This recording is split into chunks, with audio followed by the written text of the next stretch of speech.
By the way, Yeah. Thomas is not very good at walking up solo because it's really easy to go on to the Tahm Kench. But now picking the Gnar will give MKOI a little bit more front line and a little bit more AD damage. I think it's a fantastic pick. Gnar into Rumble is a tough matchup early. Just saying, if Messi played in his pajamas, World Cup would hit a lot harder. That's it. That's my only other point. Going in, going out. Albro, strong level 1. Again, Tahm Kench passive really can just do a lot of damage. BB flanking here, though. Doesn't have the heat built up. Not quite. Trying to get to the danger zone here, and Albro just going to walk at him. Flash over. Flashes traded for flashes on top of flashes. Everybody's flashing. Oh, God. First blood for G2. Thomas loves these. They're locked over. Thomas absolutely loves this. He's getting hungry. He's a hungry boy. Oh, they're feeding him at this sleepover, the pajama party. All in favor of MKOI.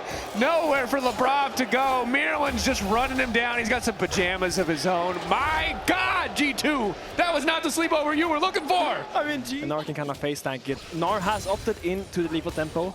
Historically, not a big rune on Gnar, but has really grown in the global metascape here just because it makes his laning phase a little bit stronger in the all-in. When you're stacking a big wave. Oh, no. Thomas got no flash this time around. Run, Thomas! He's level 1 still. He needs some levels, my guy. He needs the thick skin. That he does. Oh, they are bullying this cabbage. No, Thomas. Oh, Thomas. Super locked up. He's going to be dead. Oh, he's getting bullied. He's level 1. He's just a cabbage. Here. Yep. Labrov moving in mid lane as well. And again, his capture is closer to the way to the Rune King and more attack speed. I think it's just of the G2 lineup with a decent gold lead. And also his transition into a bit of an XP lead is we're going to hold that thought. Skewmon moving in. Here. 3 stacks there. Alvaro, nice lockup from the Zenith Blade. Q Flash coming in. In the meantime, lockup on the Abyssal Journey does interrupt the play a bit as JoJoQ managed to live for far too long. But finally, Broken Blade is here. Caps committing to finish the kill. And maybe later has similar tendencies of the Mercury Threads with the Tenacity and the MR, so it does really help. But you don't really buy Critten, so really the laser spike might be an angle. But also with how ahead G2 is, you don't really need to itemize into the leads and snowballs incredibly fast as Thomas jumped in here. He is here as well. Looking to find the lockdown. He has completed that first item spike, and now it's going to be Labrov in trouble. Locked up. Tongue Lash connects on the stun. Enough stacks of acquired taste to finish it. Flash in from Mirwan. Lock up on the support there. Good pick from the side of MKOI. Every time. It's method casting. Yeah, it's method casting. Yeah. This is the Daniel Day-Lewis strategy. You gotta be the Tahm Kench if you want to see the Tahm Kench perform. As now JoJo is here. This is not going to work out the way they want it to. The point-and-click combo is pretty damn good. The shockwave buys JoJoQ an extra second, but the excessive force gets the job done. Alvaro on the way in, but he's only level 5. You're getting burned down. The ult's going to keep him standing. Crescent guard. Instead of playing around the Gnar, they're trying to just secure JoJo, but G2 is just, they have more members. Unless the fight happens super snappy, they will be there with more people and they will just win that fight. Mitigate here is some of that long-range engage, start to protect you from some of that burst damage. And Alvaro is level 6 now, so we'll see if it works because it's a 4K advantage for G2, but they're late on the setup. 50-50 on the steal. Looking for a little bit more. Mirwan off the side trying to lock up Skewmon. Already that we see Supa incredibly low. Equalizer across the top. Eyes on Mirwan and the Mega Gnar. So far only able to find one target. Immediate lockup in Hansama trying to finish the kill. All 5 members of MKOI still standing. The retreat coming out, it's only Labrov who went down. And they got all eyes on Hansama this fight. He is the carry. Caps off to the side, Q3 knockup is there. Hansama finally arriving to the fight, off on a different side. MKOI taking a lot of space here. Solar Flare traded for the Devour and the Crescent Guard. So G2 favored in terms of ultimate cooldowns overall. And MKOI, it looks like they're just going to give. Instead, going to set their sights on mid lane, recognizing they really do not want to fight G2 without that Devour, especially when there is still the cease and desist available for Skewmon. G2 can look for something. This individual gold lead.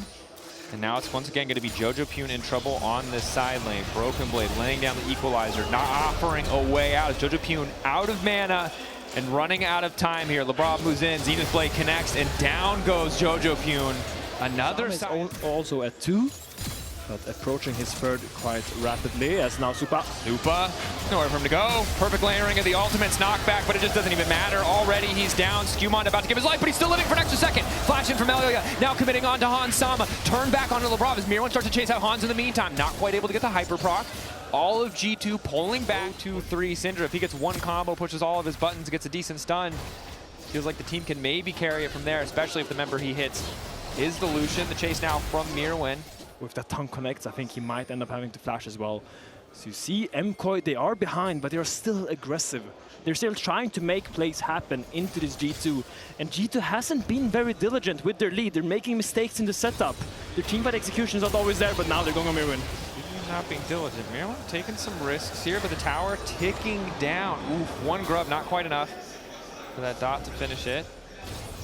Lurking around, but I mean, credit to Lebrov and Skewmon. They have just been constantly supporting these side laners. Not always together at the same time, but sometimes it's Lebrov wandering and sometimes it's Skewmon, and it has really led to a decent number of kills on both Supa and Jojopyun.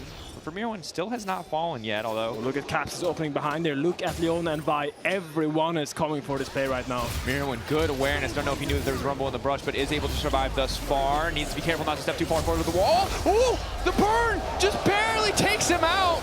The backstep good to get away from Lebrov. Flash in, G2 ready to turn back. Flash away from Alvaro. 4.5k, getting lower. Scatter across the team. 2.6, looks like they're just going to turn away, except that the Baron is going to fall. MKOI just retreating. I think they're fine with it. They really don't need to secure. Go for 50. Skewmon wrapping around in the meantime, but it looks like G2 are following your play, Finn. Just willing to concede this Drake to keep that pressure up. Right now in top lane, as Caps threatening to break open the inhibitor line. The impressive part is not that they chose that play. The impressive part is how early they committed to it. You saw the moment they took that Baron. MKOI delaying the end of the game, but still going to be in trouble here as the pressure is now going in. Ulti, the crushing guard from Elyoya, buying a bit more space. Pulling decent damage. Shockwave from Jojopyun's good. He's running out of mana, but it looks like he's enough to finish off Hansama. Supa, the unleashed power, finally there in the fight. Caps on the side, though, trying to commit the kill on Supa. He's going to get an immediate snap back on the Soul Unbound. Healing coming in from Elyoya, but he's still starting to tick and starting to burn. MKOI happy with the fight thus far for the Yone. MKOI on the ropes. It's not quite as dominant as game one, but it's pretty damn close from G2. Really flipping it around in this game too. Not with crazy creative cooking, but with... He walks up into enemy jungle, and now they know that they're going 5 through bot side, or 4, because Orianna's not there. Full commit on the Caps, so he's been locked up. A lot of damage now coming in. Supa unleashing the power one more time as Alvaro bringing out the tongue, putting Skewmon on his mouth, but I think he might have wanted to send the defensive cooldown to protect his team. Skewmon healing up a ton. Supa, though, the damage off to the side. GA proc. Here comes Hansama. Colin coming out. The Zenith Blade to follow. Knockup not going to connect from Alvaro as he tries desperately to hold on. Mirwin ready to go mega, but it has to connect if he wants this to work. Mirwin flash in. The knockback there from Supa. The combo is there. MKOI turning the fight. 2 members left to the 3 on the side of G2. If they can take down Supa, G2 can take the fight. G2 sticking around, Wallop connecting, Scatter connecting, the Dark Sphere's coming in, Lebrov living for far too long, the Protoplasm Harness keeping him alive, Skewmon there to finish the job, an ace for G2. Ace fight, but you see just how much, or how further ahead G2 is against him with the equalizer. And for one moment, it looks like MKOI is gonna win this fight. It saves Hansama, or the Syndra saves Hansama because she dashes. At the same time, Mirwin ults him, and then Supa scatters him out. Need to have the damage to finish these fights cleanly, and it's only getting harder as the Mountain Soul has come through for the side of G2. MKOI is just lacking engage. Like, who's really engaging for MKOI right now? Is it a Syndra stun? Is it a Shimshao jumping in? Is it a Gnar on a flank? It's quite hard for them to actually start a fight, even if they wanted to. Obviously here you just want to stall, you just want to make sure you can hold the base, but I think that's gonna be the problem all game for MKOI is now Caps. Alvaro on the way in, has to devour if he needs it. Caps not gonna connect though. Sidestep the good there. Jojopyun still standing. Colin connecting on the tanky targets. They're not too concerned. Lebrov finds the lockup. Jojopyun is still alive, however, and that's a kill onto Lebrov. G2 a bit overeager. You remember just Caps just there, getting caught before bot lane, just dying before the fight starts, now going in a little bit deep. It has to be a little bit cleaned up, I think. G2 though now, just trying to keep the siege going. Syndra, as you highlighted, a control mage, but also just has access to the force of will to just pick up those minions, drag them out. Mirwin, though, going to go in the rage, debuff cooldown. He's a little sleepy guy. Can't get angry again for another 15 seconds. His lockup is there on Elyoya, but good patience not to immediately use the Crushing Guard this time around. Solar Flare connects. Fall up on the Jojo is there. Devour from Alvaro there as well, but it means he can't protect Supa. Joji Poon in the back line has to make all the difference. It's 2 members down in the blink of an eye. G2's not messing around. Pick up quick 2 kills, and now they're poised to end the game. Flashing from LeBron. Once again, the lockup is there. Joji Poon taking his sweet time. He does not have access to the shockwave, and they do a lot of damage. Down goes the mid laner of MKOI. G2 going for the throat in the final moments. It took them a bit of time, but they close out that final fight cleanly and are going to take us to the game 3. And Hansama says, you can have a mage, you can have 2. As long as I am AD carry, I will destroy you.